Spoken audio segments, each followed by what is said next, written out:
భక్తులెంత మందొచ్చిరో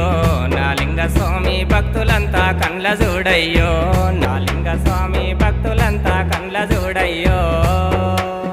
శంభు మీద శంభు పెట్టి శంభులో చామంతి పెట్టి శంభు పూజలు చేసినప్పుడు